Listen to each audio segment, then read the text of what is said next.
अनंत श्री विभूषित कमल में विराजमान परमाकांति गुरुदेव की जय बाबा पार्वती को मंच पर विराजित हमारे परमाकांति जो विराज नागेश्वर बाबा हमारे अन्य श्री शिवानंद बाबा समस्त साधु समाज गुर्जर स्वागत समिति के सभी सदस्यगण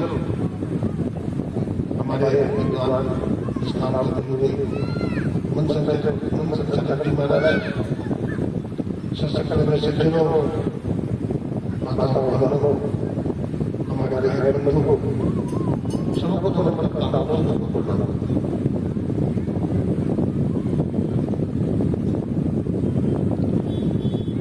अभी आप लोगों ने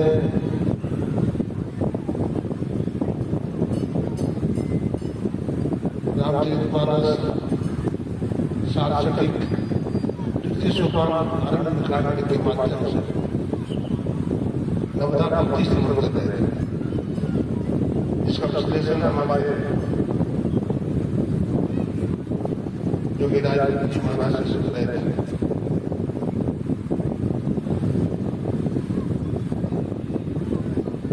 भक्ति क्या है? भक्ति क्यों करें?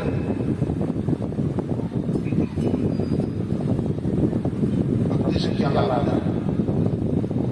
भक्ति नहीं करेंगे तो जीवन में क्या करोगे? आदि आदि बातों पर विचार किया गया है।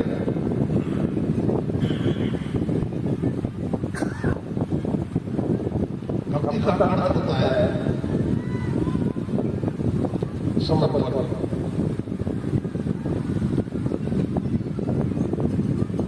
भक्ति का अर्थ होता है श्रद्धा, विश्वास, आस्था, अपने स्वरूप को जानना।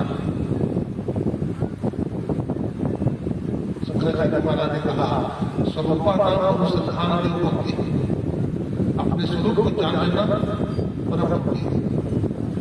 जब तक हम कौन है इसे नहीं जानते तब तक भक्ति हमारी जुड़ी नहीं। तो स्वामी जी कहते हैं भक्ति दात अनुपम सुख मूला मिले हैं संत मूला। भक्ति सुख की तरह सुख प्राप्त करने की इच्छा सबको है। मनुष्य हो, पशु हो, पक्षी हो, कोई हो, हर प्राणी सुख चाहता है, आनंद चाहता है, लेकिन तो सुख शांति को बाहर रोकता है।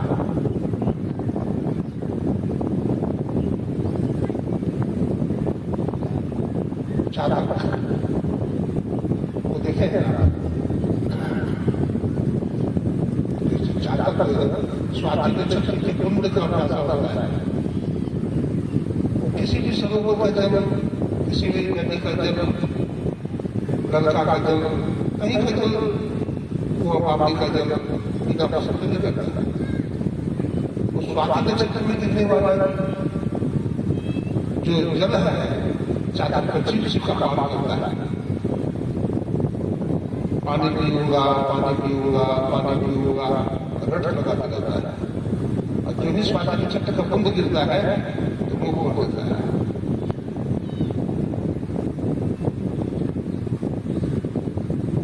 भक्ति है, भक्त है, भगवत है। भक्ति, भक्त और भगवत। भक्ति जिनकी हम भक्ति करते हैं, उस ईश्वर परमात्मा की भक्ति करते हैं। भक्ति हम भक्ति करते हैं जीवात्मा भक्त और भगवत तो तीन है। हम भक्ति करके भगवत को पाता है, परमात्मा को पाता है।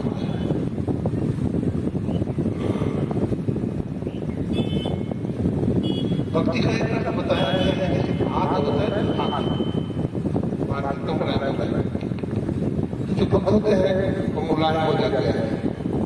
माता सबरी मुलायम हो गई थी, बहुत मुलायम हो गई थी, बहुत सरल हो गई थी, सहज हो गई थी। उनके अंदर कोई आकर्षण नहीं था, कोई अहंकार नहीं था। माता सबरी की कुटिया पर भगवान जाते हैं। माता ऋषि की शिष्य है सबरी,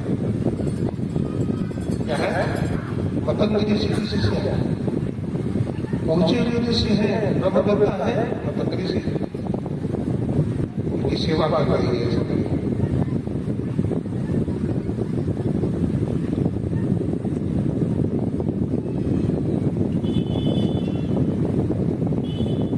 सेवा करते करते मतंग ऋषि का शरीर पूरा रहता है। मतंग ऋषि ने कह दिया कि वो शरीर छोड़ रहे हैं। सब लोग रोने लगे। सबरी थी, सबरी कहती है गुरुदेव आप चले जाएंगे तो हमारा क्या होगा, हम आपको कहाँ खोजेंगे? मतंग ऋषि ने कहा सबरी तुम्हें हमें खोजने की जरूरत नहीं है, हम राम को कहाँ खोजेंगे? बेटे तुम्हें राम को खोजने की जरूरत नहीं है। भगवान राम तुम जंगल में भजन करना, भगवान राम ने तुमको खोज लेंगे और तुम्हारे पास पहुंच गया। विश्वास हो गया, अपने गुरु में विश्वास होना चाहिए। अगर गुरु में विश्वास नहीं है तो आप लक्ष्य को प्राप्त नहीं करेंगे, आप गिर जाएंगे। हमारे गुरु ब्रह्मवेत्ता है, हमारे गुरु संत है, परमात्मा है, सदाचारी है और उनकी भक्ति करने से हमें सब कुछ मिल जाएगा, ऐसा विश्वास होना चाहिए। तो स्वामी जी लिखते हैं विश्वास भक्ति नहीं राम कृपा सकले जीव नहीं विश्राम। बिना विश्वास की भक्ति नहीं होती है। और जब तक भगवान में विश्वास नहीं करेंगे तब तक भगवान परमात्मा गुरु प्रकट नहीं होंगे, प्रभुभूत नहीं होंगे। और जब तक राम की कृपा न होगी तब तक सुख में सुख नहीं होगा।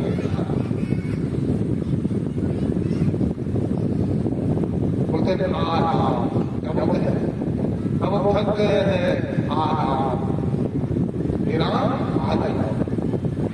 जब तक राम नहीं आएंगे तब तक सुख भी जीवन में नहीं रहेगा। इसलिए हम लोग बोलते हैं हे राम आओ।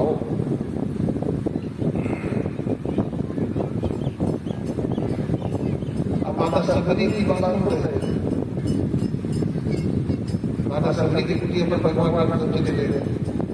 बड़े बड़े ब्रह्मवेत्ता विद्वान थे, ब्राह्मण थे, वो भी इंतजार में थे बहुत वर्षों से कि भगवान राम हमारी कुटिया में आएंगे। लेकिन किसी कुटिया पर भगवान राम ले गए, माता सबरी की कुटिया पर चले गए। सबरी नाम है, क्या नाम है? सबरी। सबक लोगों को हुई माता सबरी। अब शब्द का निकट होता है मुर्दा, शब्द का होता है मुर्दा। मुर्दा में होता है नहीं होता है, लेकिन जितना आदमी को बहुत अहंकार होता है। जो जीते की मुर्दा बन गई है, जिसके जीवन में पाखंड और अहंकार नहीं रहा, ऐसे की कुटिया पर भगवान राम आ जाते हैं। भगवान राम बिना बुलाया माता सबरी पत्र छोड़ने के लिए चिट्ठी की बंधन काट छपाई थी कि भगवान राम को भेजी थी कि आइए प्रभु। भगवान राम तो भाव भाव हो गए, बस भाव ही एक सार है। अब भाव से मुझको भेजे, भव से बेड़ा पार है। भगवान भाव के योग्य है, प्रेम के योग्य है। भगवान राम सबरी की कुटिया पर है। कवि ने लिखा है सबरी के वट जटायु अहिल्यादि के पास पहुंचे स्वयं छोड़कर के अवध। यह घटनाएं सच तो भरोसा में।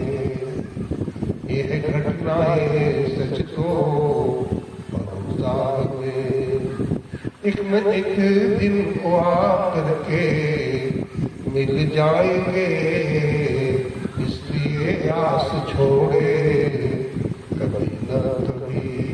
भक्तों को कभी आस नहीं छोड़ना चाहिए। एक न एक दिन प्रभु कृपा आपसे करेंगे, दया आपसे करेंगे।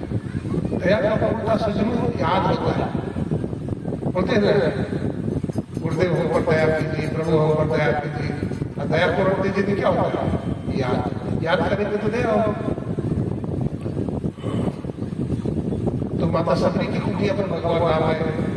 केवट के पास भगवान चल करके आए, जटायु के पास भगवान आप पैदल चल कर आए, माता अहिल्या के पास भगवान आप आए पैदल चल कर उद्धार करने के लिए।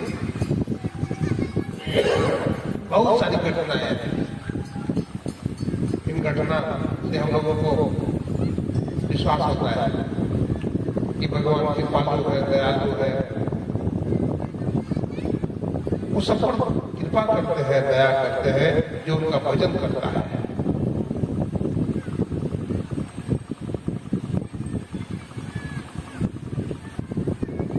जब भगवान आप माता सबरी की कुटिया पर जाते हैं, माता सबरी को मतगरी ने कहा था बेटी 10,000 वर्ष के बाद भगवान से जन्म आएंगे तुम्हारी कुटिया पर। अब देखिए कितना 10,000 वर्ष कितना होता है। हम लोग अपने गुरु जी के पास जाते हैं उपहार दर्शन करने के लिए। अगर गुरु महाराज जी घंटा कली कहीं नहीं है तो कहते गुरुदेव नहीं है, उनका शिष्य का नहीं है, कहीं बाहर गए हैं, 1 घंटे के बाद आएगा तो फूल प्रसाद दे देता है। कहता है फूल प्रसाद गुरु महाराज पर चढ़ा दीजिएगा और कह दीजिएगा कि 1 घंटे के बाद हुआ है। देखिए धीरज है, धीरज नहीं है। लेकिन धन्य माता सबरी 10,000 वर्ष तक इंतजार करती है।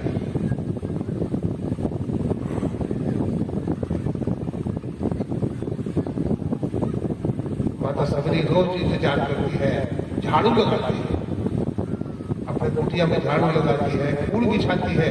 भगवान राम राजकुमार है, उनके चरण कमल बड़े कोमल है, कंकड़ पत्थर पर पड़ जाए, कांटे में चुभ जाए, चारों तरफ फूल सजा देती है। और जिधर से भगवान राम आएंगे गेट बना देती है केले का, सुंदर डेकोरेशन, सुंदर सजावट कर देती है सबरी। आज सबरी बड़ी प्रसन्न है, वो मन में कहती है प्रभु आज आप जरूर आएंगे, आप मुझे विश्वास है। लेकिन प्रभु एक बात है, अगर आप आज नहीं आएंगे तो मैं जीवित दे दो। आज सब स्नान आदि करके ध्यान भजन करके गेट सजा करके फूल बिछा करके माता सबरी इंतजार में है। आज क्या देखती है माता सबरी, सुबह सुबह छप्पर पर कौवा टकरा रहा है और चावल बांट रहा है।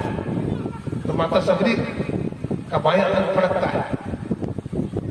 तो माता सबरी समझती है कि आज हमारी कुटिया पर भगवान श्री राम जरूर आएंगे, आज दर्शन जरूर होगा, आज इस दासीन पर कृपा प्रभु अवश्य करेंगे।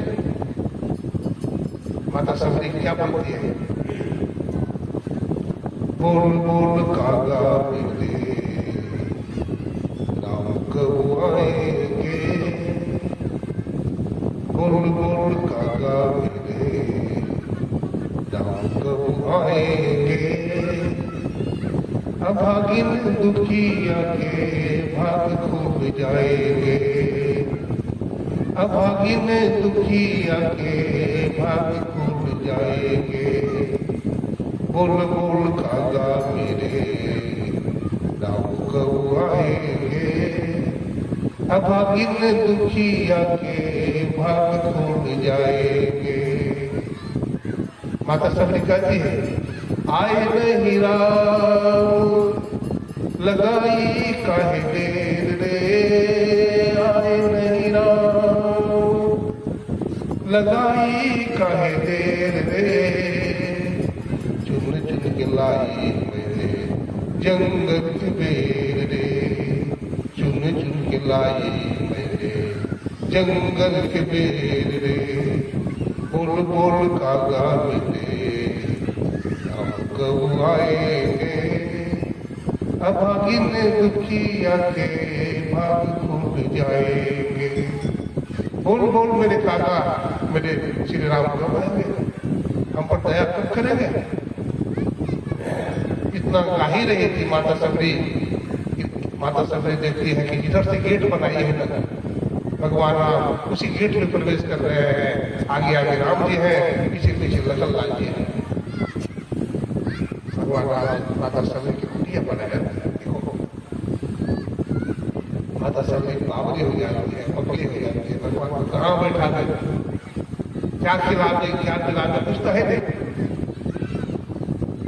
बतलाते हैं, कभी कहते हैं बेर चुन चुन के लाती है, और खट्टा बेर नहीं, मीठे मीठे बेर चुन करके चक करके लाती है। सबरी कितना सुंदर कहा। एक भक्त कहता है, हे प्रभु मैं आपको क्या चढ़ाऊं। अगर जल चढ़ाता हूं तो मछली ने जूठा कर दिया है, अगर फल चढ़ाता हूं तो तोते ने जूठा कर दिया है, मैं आपको क्या चढ़ाऊं। इसलिए प्रभु मैं आपके ऊपर अपने को चढ़ा रहा। हम भी भक्ति करते हैं तो प्रभु को समर्पण करते हैं।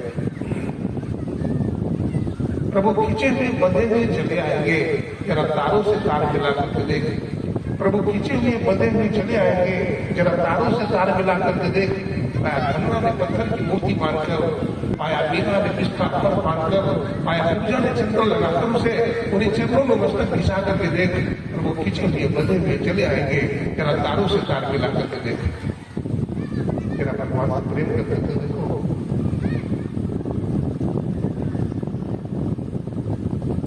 भक्ति का अर्थ प्रेम होता है। संत कबीर साहब कहते हैं, प्रेम बिना जो भक्ति है सोने तीव्र विचार, पुत्र भरण के कारण जन्म गवाई सार। भक्ति द्वारा साकरा राई कसमे भाव, मन ऐरावत हो रहा कैसे हो समाव। भक्ति का जो द्वार है बड़ा सकरा है। हमारा मन हाथी के समान होता है, प्रवेश करेगा नहीं कर सकता। इसलिए मन महीन कर लीजिए, अपने मन को क्या करिए, महीन बनाइए।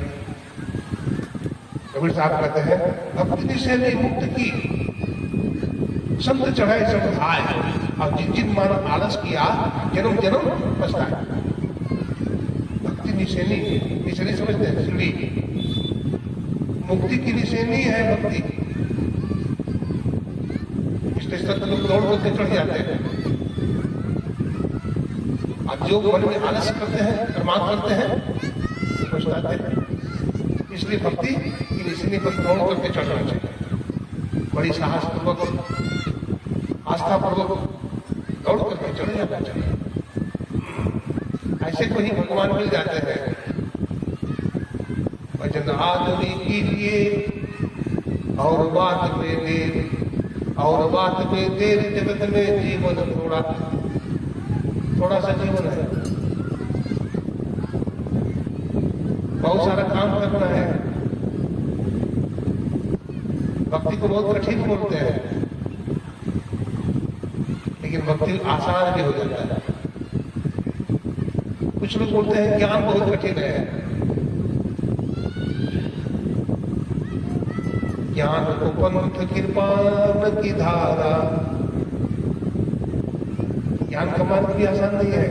कृपान यानी तलवार की धार में चलता है। कहते भक्ति सरल है, कहते नहीं भक्ति भी सरल है। क्या कहते हैं, भक्ति भी सरल नहीं है। रघुपति भगति करत कठिनाई, रघुपति भगति करत कठिनाई। तो भक्ति भी कठिन है और ज्ञान भी कठिन है। तो फिर तीसरा मार्ग है शरणागत का मार्ग है। क्या है शरणागत?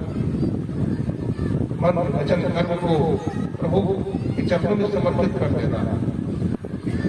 मेरा मुझ में कुछ नहीं, जो कुछ है प्रभु तो, और तेरा तुझको सौंपना, और क्या लागत है मोह। समर्पण कर देना। नाम वो हमेशा भगवान का नाम जपते थे, शरणागत।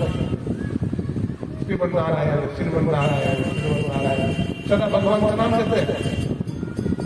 और देखिए जब उनको मोह भी उत्पन्न हो गया, राजकुमारी का विवाह राजा कर रहा था अपनी बेटी की, नारद बाबा पहुंचे थे, उनको मोह भी हो गया था, विवाह करने की इच्छा हो गई थी। तो भगवान से रूप मांग लिया कि प्रभु अपना रूप दे दीजिएगा। तो भगवान ने कहा, नारद, जिसमें तुम्हारा भला होगा वही करेंगे, जिसमें तुम्हारा भला होगा हम वही करेंगे। अब देखिए राजकुमारी जो है बरमाला लेकर के घूम रही है, भगवान विष्णु आ जाते हैं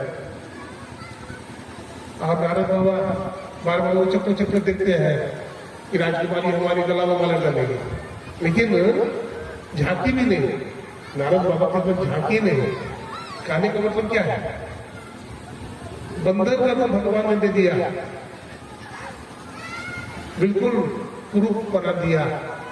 एक गण ने कहा भी कि देखो जरा रूप तो देखो कैसा रूप है तुम्हारा, तो पानी में जाकर रूप देखते हैं बंदर का रूप है, गुस्सा आया, बोला हम तुमको अपना रूप मांगे और आपने मुझे बंदर का रूप दे दिया, मैं तुम्हें साफ देता हूँ, हम तुम्हें साफ देता हूँ कि जैसे मैं पत्नी के वियोग में तड़प रहा हूँ उसी तरह तुम भी पत्नी के वियोग में तड़पो। और देखिए दशाना रावण ने हरण कर लिया मैया जानकी का, हरण कर लिया। भगवान विष्णु का अवतार है, भगवान का है, भगवान कृष्ण सब भगवान विष्णु का अवतार, तो हरण कर लिया। अब भगवान राम को भी पत्नी का वियोग सहना पड़ा। तो भगवान कितने कृपालु दयालु है, अगर हमें ज्ञान नहीं है, ज्ञानी को अपने ज्ञान का सहारा है, अपने आचरण का सहारा है, और भगवान जो ज्ञानी नहीं है भक्त है उनको भगवान के चरणों का सहारा है। माता अहिल्या है, उनको भगवान के चरणों का सहारा है। गौतम ऋषि ने साप लेकर के अहिल्या को पत्थर की शिला बना दिया, पता जानते हैं, और पत्थर की शिला बनी है माता अहिल्या। गलती हो गई पति को पहचानने में, छल हो गया, इंद्र ने छल किया, तो क्या हुआ, शिला बनी पड़ी है। प्रभु के चरणों में भक्ति है, भगवान एक दिन जरूर आएंगे, भगवान में विश्वास है।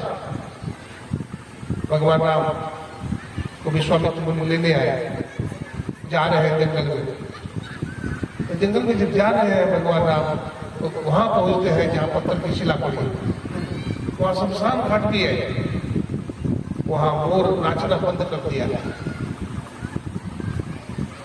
कोई रुकना बंद कर दिया है,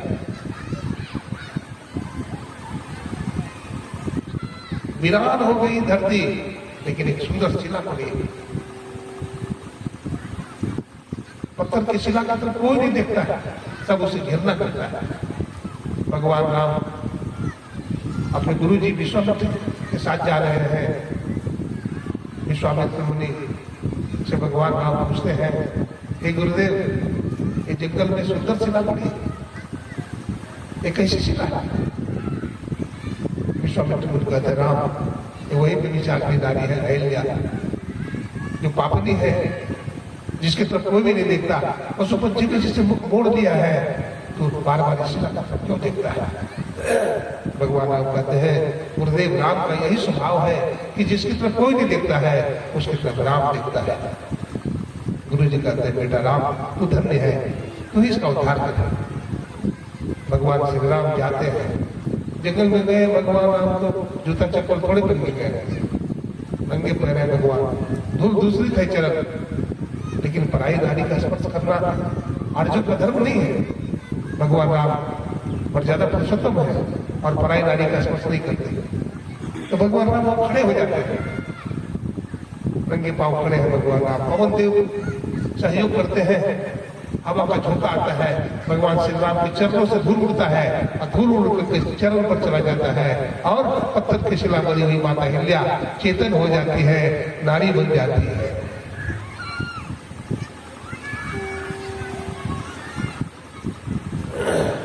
इतने का उद्धार करते हैं भगवान।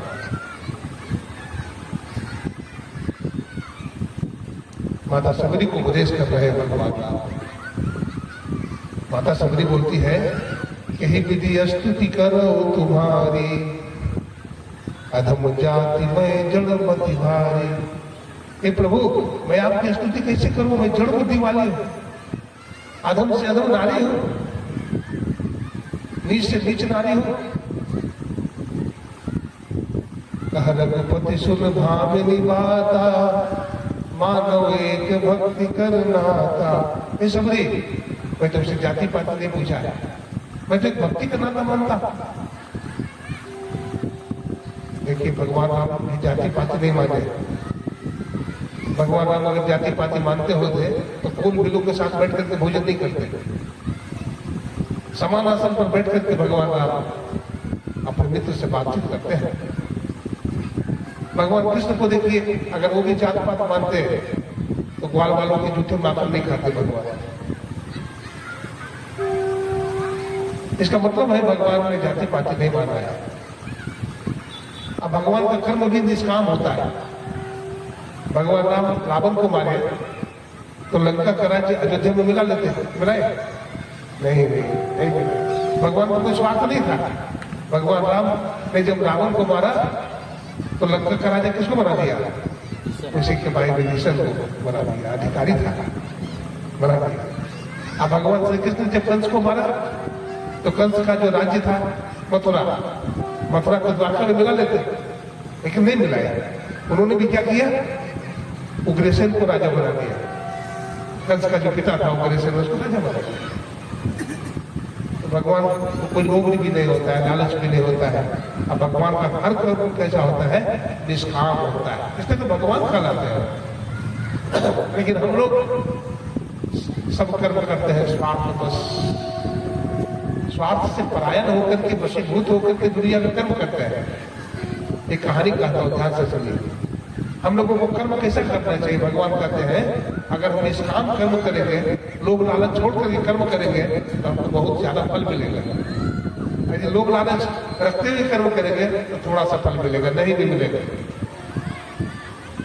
एक बहुत बड़े सेठ जी थे, ठीक है, तो उनके यहाँ एक नौकर रहता था जो अपने आप आ जाता था और पूरे मकान में झाड़ू लगा देता था, पोछा लगा देता था, लेकिन कुछ लेता नहीं था।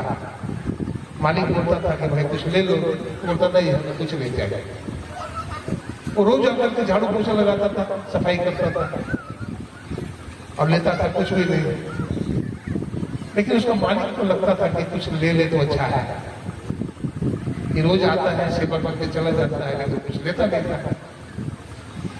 तो मैंने भी सोचा क्या बात है भाई, आखिर तुम उसके यहाँ अतिथि आए सेठ जी के यहाँ, तो अपने अतिथि से कहा कि देखो इससे पूछो कि हमारे यहाँ रोज आता है, झाड़ू लगाता है, पोछा लगाता है, हम उसको कुछ देते नहीं, लेता भी नहीं, तो आखिर ऐसा क्यों कर रहा है, इससे पूछो। तो अतिथि ने पूछा उससे, उस सेवक से, कहा कि भाई देखिए बहुत बड़े सेठ है, इनके घर में मैं झाड़ू लगाता हूँ तो एक दिन हम भी धनवान हो जाएंगे। हमको विश्वास है एक दिन हम भी, भगवान हमको भी धनवान बना देगा, इसलिए इनकी सेवा हम करते हैं निष्काम भाव से। तो लोग लालच से नहीं करते हैं, हमको विश्वास है कि भगवान एक दिन हमको भी धनवान बना देगा। ये बात जब सेठ जी सुना ना तो उसको बहुत अच्छा लगा कि देखो हमारे प्रति कितनी अच्छी भावना है। आजकल का तो लोग बच्चा का रोज तनख्वाह बढ़ाओ तो महाराज, तनख्वाह बढ़ाओ, तनख्वाह बढ़ाओ। एक लोग का था वो रोज कहता था अपने मालिक से तनख्वाह बढ़ाओ, मालिक बढ़ा देता था। एक लोग का था जो कुछ लेता नहीं था। तो विदेशी घड़ी थी सेठ जी के घर में, बड़ी कीमती स्विट्जरलैंड की घड़ी थी, बहुत सुंदर रखा हुआ था, और वो घड़ी गिरा दिया गलती से लोगों का। तो सेठ ने कुछ भी नहीं बोला। क्यों? ये हमसे कुछ लेता नहीं है, निष्कामी है, बहुत बड़ा नुकसान भी हो गया। तो सेठ कुछ नहीं बोला। जरूर खाता तनख्वाह बढ़ा दो, तनख्वाह बढ़ा दो, उस पर मालिक कुछ होगा कभी? नहीं कुछ होगा, क्योंकि पैसा की चाहत है, प्रेम नहीं है अंदर में, पैसा की चाहत है। अब उस कहानी बनाई तो सेठ जी के मन में एक दिन आया कि भाई बहुत अच्छा सेवक है। तो सेठ जी ने सोचा चलो कुछ लेता नहीं है, तो सेठ जी के घर में हीरा मोती की कमी नहीं है। सेठ जी ने जान करके एक हीरा दिया अपने आंगन में। तो झाड़ू लगाया तो मिल गया सेवक को। तो सेवक ने उठा करके मालिक को दे दिया, बोला मालिक ये हीरा गिरा हुआ था रख लेते। तो मालिक ने कहा नहीं नहीं ये हमारा नहीं है, तुम्हें मिला है तो तुम्हारा। कहा नहीं नहीं हमारा कैसे हो सकता है, आपके आंगन में मिला है तो आप ही कहो। तो सेठ जी ने कहा कि नहीं नहीं तू रख लो, ये मैंने तुम्हें दे दिया। बहुत कहने पर सेठ के कहने पर वो रख लिया। अब हीरे की कीमत तो बहुत होती है ना, उन्होंने मार्केट में बेचा, जौहरी के पास गया, बहुत पैसा दिया, तो पैसा वो रख लिया। अब उसकी दिन दशा बदल गई, अब बहुत बड़ा धनवान हो गया वो भी कोई साधारण रख नहीं रहा, गरीबी दूर हो गई उसकी, लेकिन फिर भी झाड़ू लगाता रहा। आश्चर्य की बात है, झाड़ू लगाना बंद नहीं किया। तो सेठ जी ने फिर एक अतिथि से पूछवाया कि भाई अब इसकी मनोकामना तो पूरी हो गई, तो आप झाड़ू क्यों लगा रहा है? आप तो खुद आजाद झाड़ू डाले से घर में रहेंगे, तो आप झाड़ू क्यों लगा रहा है? तो जानते क्या बोला सेठ जी बड़ी उपकारी है, ये हम पर बड़ी दया किया है।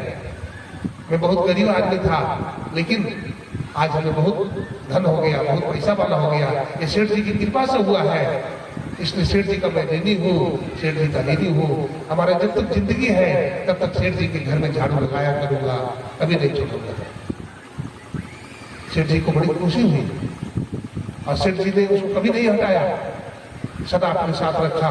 और जैसे सेठ जी का नाम दुनिया में फैल गया, उसी तरह से उस गरीब आदमी का नाम भी दुनिया में फैल गया।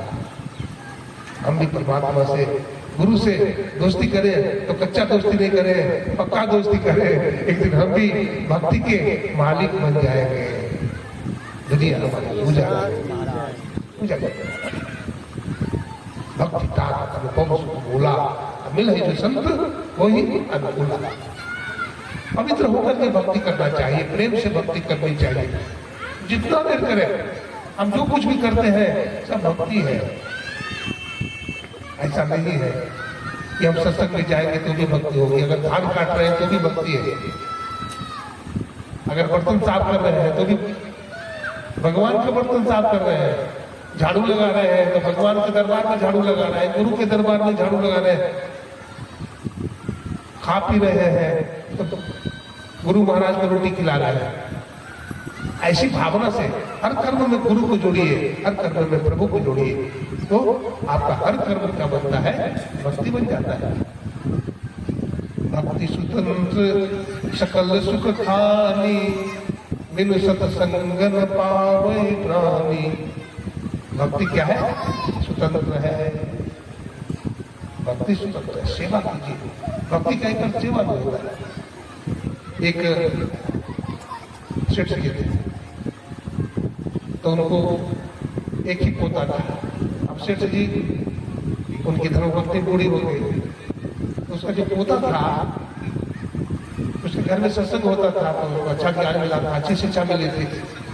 तो रोज अपने दादा दादी के पास जाता था, ऊपर में छत पर, ऊपर में उभरा था। तो दादाजी के पास जाता था और पानी पहुंचा देता था। दादाजी पानी ला के भर दो? हाँ बेटा, जग में पानी भर दो, रात में प्यास लगेगी तो पिएंगे। अपने दादा दादी के लिए जल लगा। फिर कहता था दादाजी मच्छरदानी लगा दो? हाँ बेटा मच्छरदानी लगा दो। मच्छरदानी जब लगा दिया तो दादा दादी उसको अपने गोद में बैठा लिया, अपना हाथ माथा पर रख लिया, हजारों आशीर्वाद दिया, बेटा भगवान तुम्हें लंबी आयु करे, तुम स्वस्थ रहो। देखिए बड़ों बुजुर्गों का आशीर्वाद मिलता है। अगर हम उनकी सेवा करेंगे, माता पिता गुरु बड़े लोगों की सेवा करेंगे तो उनका आशीर्वाद भी हमको अवश्य मिलेगा। हम आज सेवा नहीं करते, इसलिए हमारा मन उखड़ा उखड़ा रहता है, हमारा मन भजन में नहीं लगता है। कुछ नहीं जान तो सेवा जान, क्योंकि भक्ति का एक अर्थ सेवा भी होता है। लेकिन सेवा हम निष्काम भाव से करना चाहिए। सकाम भाव से सेवा नहीं करना चाहिए। एक व्यक्ति अमेरिका से आ रहा था, ठीक है, तो अमेरिका से आ रहा था तो जब जहाज पर चढ़ा हो तो अपने बगीचा से रंग बिरंगे फूल का जो बीज होता है झोला में रख दिया। जहाज उड़ान भरा, अमेरिका का सीमा पार किया, लंदन आया, कनाडा आया, बहुत सारे देशों में आया। उसके बाद वो अपने इंडिया में आए, भारत में, तो अपना पोटली में हाथ डाल करके बीज निकाला और गंगा के किनारे संत महात्मा जहाँ भजन करते थे वहां पर छिड़कने लगा गंगा के किनारे। एक सज्जन ने पूछा, भाई मैं आपको देख रहा हूँ अमेरिका से आ रहा है। बोला हाँ, तो उन सारे देशों में आपने फूल का बीज नहीं छीटा, कि भारत की सीमा में आकर के फूल का बीज क्यों छीट रहे हो? बड़ा अच्छा जवाब दिया उन्होंने। कहा हमारे देश में इस किस्म के बहुत सारे फूल हैं। भारत ऋषि मुनियों का देश है, भारत संतों का देश है, भारत में गंगा मैया बहती है, ये पवित्र नदी है, ये गंगा भागीरथी है, यहाँ ऋषि मुनि रहते हैं, संत महात्मा रहते हैं, ये पूजा पाठी है, ये भगवान पर फूल चढ़ाएंगे, ये सदगुरु पर फूल अर्पण करेंगे तो हमारा जीवन धन्य हो जाएगा, हमें भी शांति मिल जाएगी। हमें कर्म कैसा करना चाहिए? निष्काम कर्म करना, निष्काम। माता सबरी को उपदेश कर रहे थे, प्रथम भगति संत कर संगा। हे सबरी, पहली भक्ति संत का संग करे। अब संत इसे कहते हैं, आप सुनते रहते हैं, हमारे गुरु महाराज ने संक्षेप में कहा, शांति को जो प्राप्त कर लेते हैं संत कहलाते हैं। विद्यते हृदय ग्रंथिस चिदंते सर्व संशया क्षीयन्ते चास्य कर्माणि तस्मिन् दृष्टि परामरे। जिनके हृदय की ग्रंथि खुल चुकी है, गोस्वामी जी कहते हैं, उगरहि विमल विलोचन ही के मिटहि दोष दुख भव रजनी के, सुजत राम चरित मणि मानिक, गुपुत प्रकट जब जय जय कानिक। यथा सुवंजन आद्य दिगा साधक सिद्ध सुजान, कौतुक देख ही सैन बन भूतल भोर निधान। तो प्रथम भगति संत कर संगा, दूसरी रति मम कथा प्रसंगा। दूसरी भक्ति है भगवान की कथा को ध्यान से सुने, सत्संग में आने तो बातचीत नहीं करें। जो बातचीत करते हैं ना, सत्संग में हर किस्म के लोग आते हैं, पापी भी पुण्यात्मा भी आते हैं। तो पापी का पाप उड़ करके जो गप सब करते हैं उनके माथा पर चला जाता है। हाँ, इसलिए सत्संग में आकर के बातचीत नहीं करना चाहिए। बिल्कुल, बहुत सारे माता बहनों देखो बातचीत कर रही है, कुछ भाई लोग भी बातचीत कर रहे हैं। ऐसा नहीं समझिए बाबा नहीं देख रहा है, सब देख रहा है। बातचीत नहीं कीजिए। अपने काम धंधा छोड़ करके आया है, अपने बाल बच्चों को छोड़ करके आया है, कुछ अपने पोटली में बांध के ले जाइए, काम आएगा। बोलिए प्रेम से श्री सदगुरु महाराज की जय। हमारे वन संचालक जी महाराज जी की छुट्टी लेकर के आए हैं, निष्कामी है, छुट्टी ले ली है। बहुत सारे आयोजक मंडल यहाँ है, नाम नहीं बता सकता मैं, लेकिन सब सेवा भागी है। सब लोग आए हैं सत्संग में। काम धंधा तो सब दिन चलेगा, लेकिन सत्संग रोज थोड़े मिलेगा। इसलिए सत्संग में आना चाहिए और आकर के ध्यान से सुनना चाहिए। दूसरी रति मन कथा प्रसंगा, सत्संग में आइए, सत्संग को बढ़िया से सुनिए, समझिए। गुरुपद पंकज सेवा, गुरु के चरण कमल की सेवा कीजिए। आप गुरु की सेवा तो तभी करेंगे जब गुरु महाराज पास में है। कबीर साहब ने कहा, जो गुरु बसे बनारसी और शिष्य समुद्र तीर, एक पलक में छोड़ो नहीं जो गुरु से। तो सेवा तो तब करेंगे जब गुरु के पास रहे, लेकिन गुरु पास में नहीं है, सात समुद्र के पार में है, तो सेवा कैसे होगी? सेवा नहीं होगी ना। हाँ, तो भी सुनिए, सेवा होगी, कैसे होगी? मन से सेवा होगी, मानस पूजा कीजिए, गुरु महाराज को भोजन कराइए, गुरु महाराज को स्नान कराइए, गुरु महाराज को कपड़ा पहनाइए, इसको मानस पूजा कहते हैं। गुरु महाराज को माला पहनाइए, गुरु महाराज की परिक्रमा कीजिए, तो भी सेवा होती है, इसको मानस पूजा कहते हैं। उनकी बात मानिए। गुरु महाराज क्या कहते हैं? सत्संग नित्य अनुध्यान नित्य, सत्संग रोज कीजिए, ध्यान रोज कीजिए। अब विचार, चोरी, नशा, हिंसा, झूठ रखना चाहिए, 5 पाप को छोड़ करके रहना चाहिए। अगर ऐसा करते हैं, अब गुरु से दूर भी है तो सदगुरु की सेवा करते हैं। और यदि सदगुरु के पास में भी है, उनकी सेवा नहीं करते हैं, उनकी बात नहीं मानते हैं, तो आप गुरु भक्त नहीं है। तो असल बात है आज्ञा सब न सुसाधित सेवा, की सेवा करें, उनकी बात मंत्र जाप को मंत्र विश्वास। गुरु महाराज जो हमें मंत्र बताया है, इच्छा दिए हैं, जाप करने के लिए कहे हैं, वो जाप आप कीजिए। पवित्र आसनी बनाइए, समतल भूमि को बिछाइए, और बिछा करके मंत्र जपिए। गुरु महाराज ने कहा अति पावन गुरु मंत्र मने मन जाप जपो, उपकारी गुरु रूप को मानस ध्यान रखो। सतगुरु का रूप अति पावन है, पवित्र है, उसका ध्यान करिए। बात हमसे अधिक छो करे गुरु, हितहु से अधिक भलाई है। देखिए माता पिता का जितना उपकार है लेकिन गुरु का उपकार उससे ज्यादा है।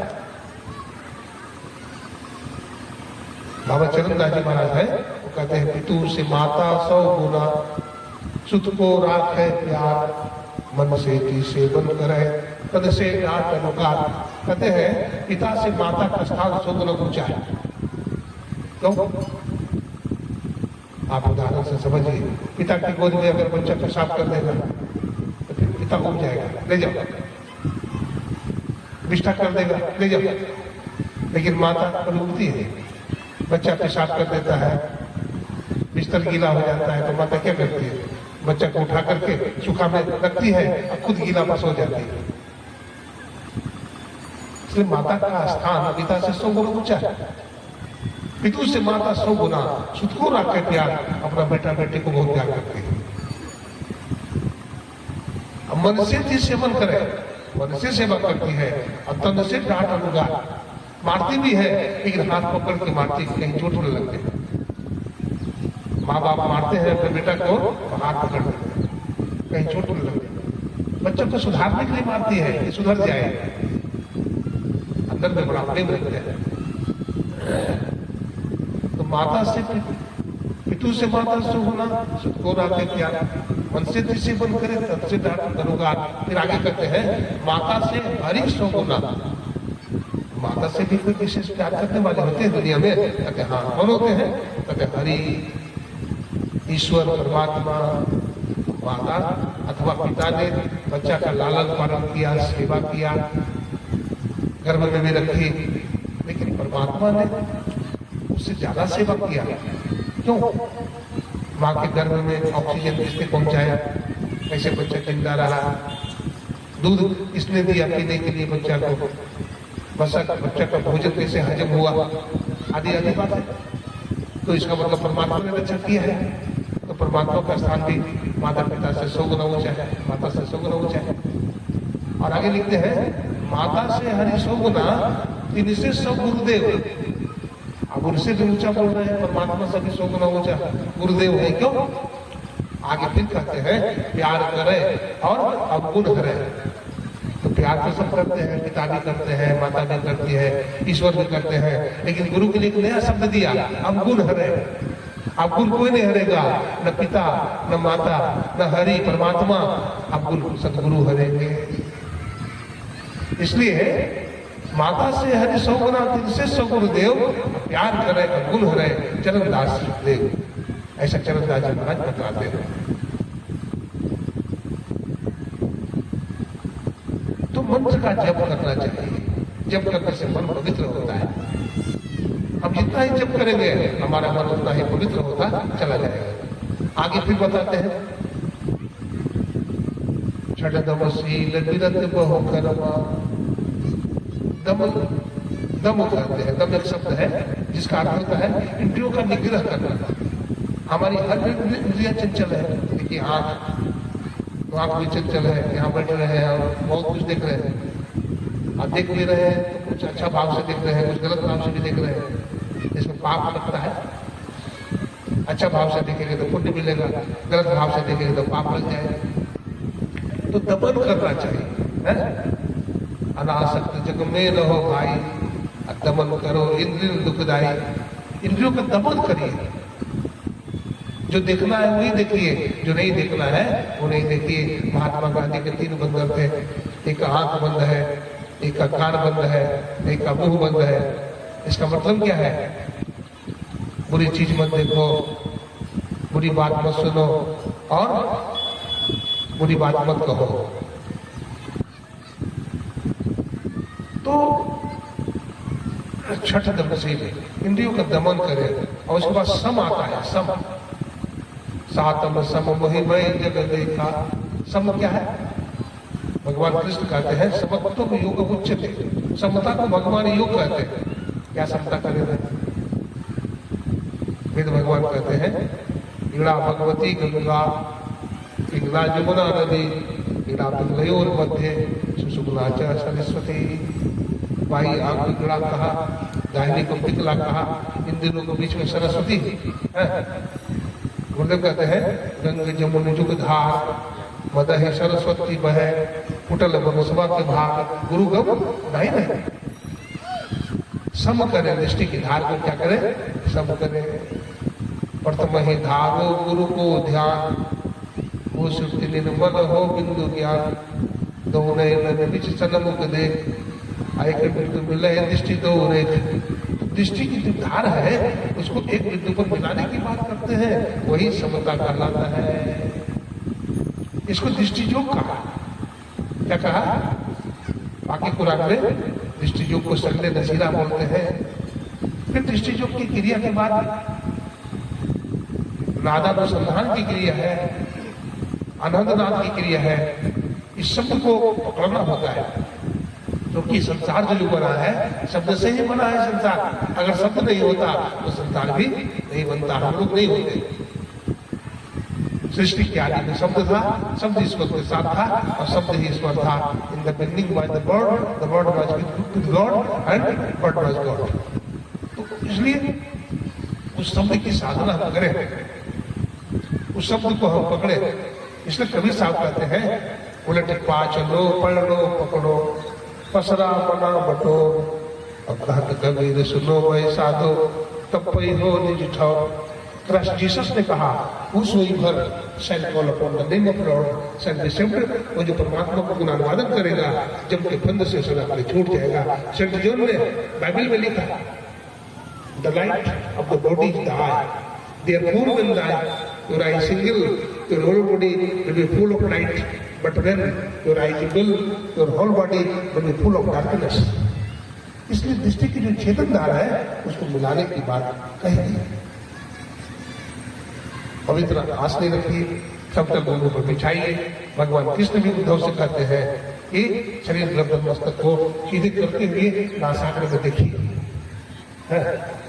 हमारे गुरु महाराज ने कहा अगल बगल कहो दृष्टि न डोले, सन्मुख बिंदु पकड़ लागी, सुखमनिया में मोरी नजर लागी।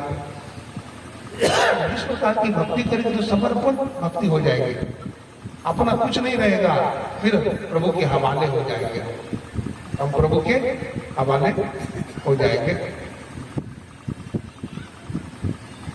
मेरा मेरा कुछ नहीं, जो कुछ है प्रभु तो, और तेरा तुझको सौंपता, और क्या लागत है वो, ये समर्पण भक्ति हो जाएगी। सब जीवों में एक परमात्मा को देखेंगे आप, कोई पराया नहीं लगेगा। हम किसी को गाली देते हैं, किसी पर गुस्सा करते हैं, क्यों? अलग समझते हैं उसको, तब गाली देते हैं। अथवा किसी के धन को हम चुराते हैं, उसको अलग समझते हैं। लेकिन सब धन अपना ही है, तो किसका धन चुराएंगे? और अपने को कोई गाली देगा? नहीं दे सकता है। कबीर साहब के नाम सुने होंगे। कबीर साहब का एक ही बेटा था, उसका नाम क्या था? कमाल। कबीर साहब लिखते हैं डूबा वंश कबीर का, उपजा पूत कमाल। बोलते अब कबीर का वंश डूब जाएगा, क्योंकि कमाल जैसा बेटा कौन हुआ? बेटा वही बेटा होता है जो बाप के पद चिन्ह पर चलता है, बाप की संपत्ति को बढ़ाता है, बाप की कीर्ति को बढ़ाता है, माँ बाप की सेवा करता है। वो बेटा नहीं, वो नेता है बेटा, वो बेटा नहीं है। वो तो बाप की इज्जत को लुटा देगा, उड़ा देगा, धन को उड़ा देगा। तो कबीर साहब ने ऐसा कहा कि हमारा बल सब डूब जाएगा। हाँ।